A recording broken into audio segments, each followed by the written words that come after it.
We have never seen the number of mixed reviews from a cruise line as we're seeing right now for MSC. It seems over the past year the cruising community has taken to hating this cruise line. But is it warranted, or does MSC really not meet the expectations of the American cruise culture? The haters club is loud, but the promoters of MSC are beginning to come out in response and in growing number. After taking our first cruise with MSC, we made a video saying that MSC was a must-try. So we decided to give them another chance to prove themselves as the highest value on the sea, and recently took our second MSC cruise on a different ship. Was our experience the same?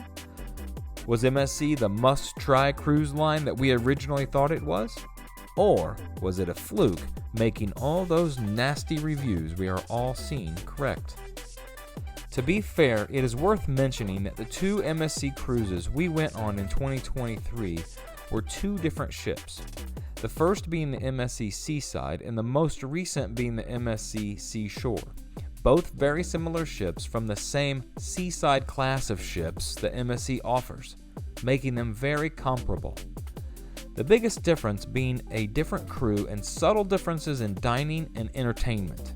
As well, on the prior MSC cruise we took, there were 9 of us, and the latest, there were only 4.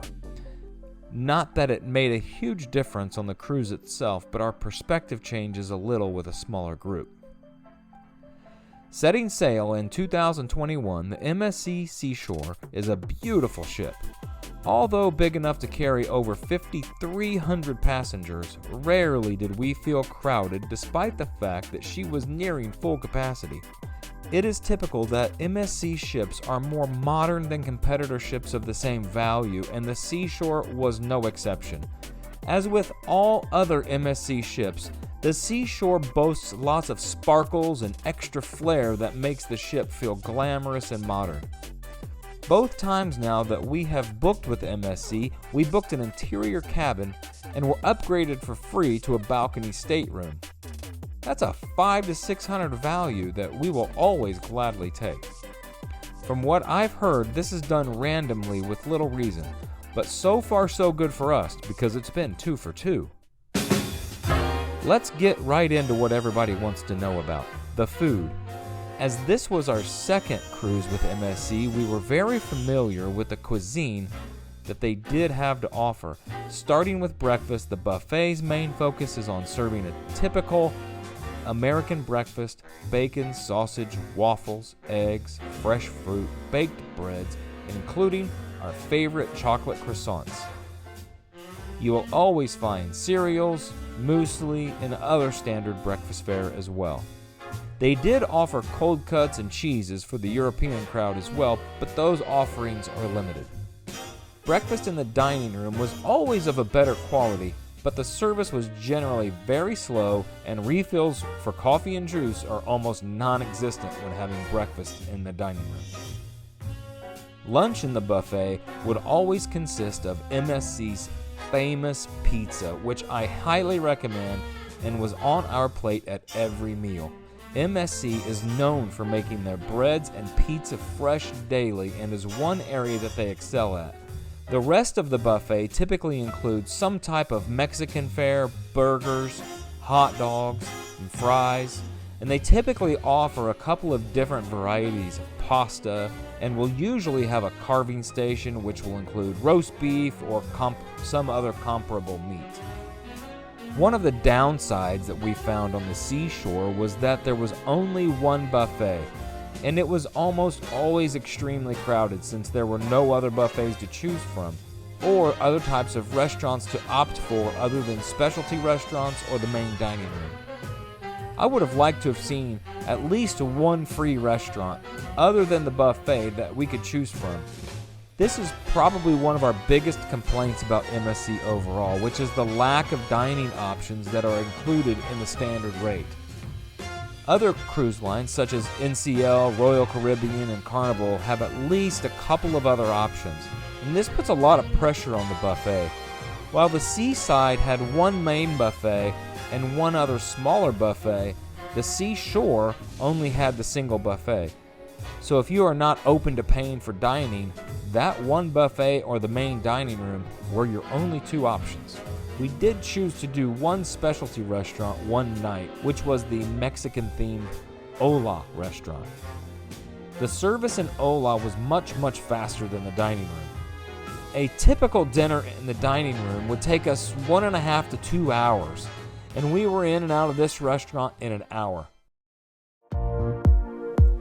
We found the entertainment on MSC SeaShore to be better than the entertainment we experienced on the seaside, but not as good as we experienced on our Norwegian trips overall, with the exception of a couple of shows including the Mighty Quinn. The Mighty Quinn show in particular had us on the edge of our seats and was doubled over in laughter.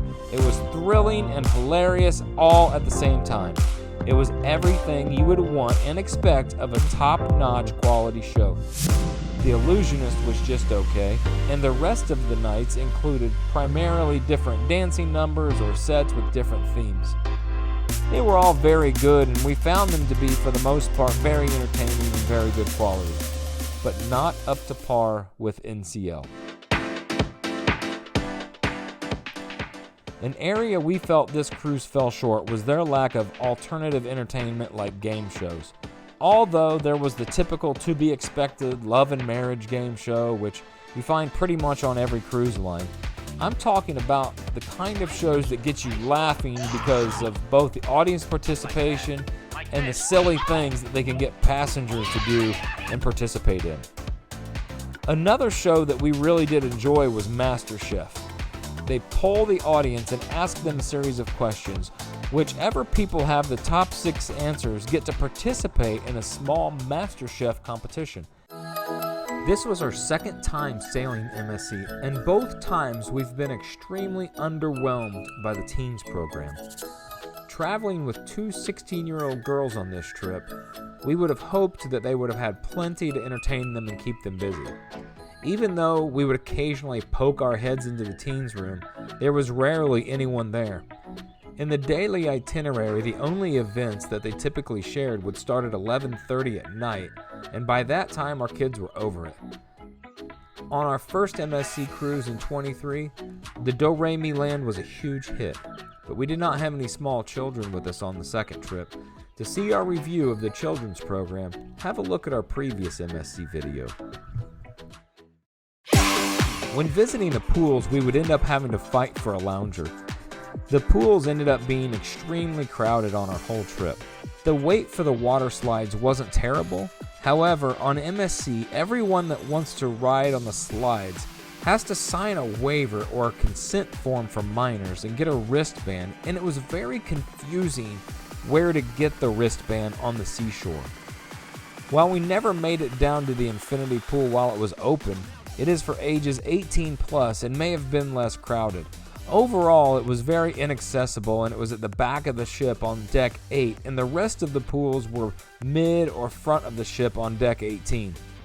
It should be noted that the infinity pool was closed for 2 days as they were doing maintenance on it, so that could have contributed to the overcrowding at the other pools. We ended up purchasing the digital photo package for $140 online in advance. By booking in advance, we saved 20% off the price, which was awesome. The photos are so well done and professional. Pro tip from my wife: book the digital photo package in advance and pack outfits that coordinate and complement the others in your party. So after doing 2 different MSC ships back to back, would we do it again? Yes and no. While I'm certain that we will sail MSC again in the future, despite the fact that their pricing can't be beat, it will not be the next cruise we book for the simple reason that the subtle differences are enough to make us crave the better dining and entertainment options that we've grown to love on Norwegian. Thanks for watching, and bon voyage.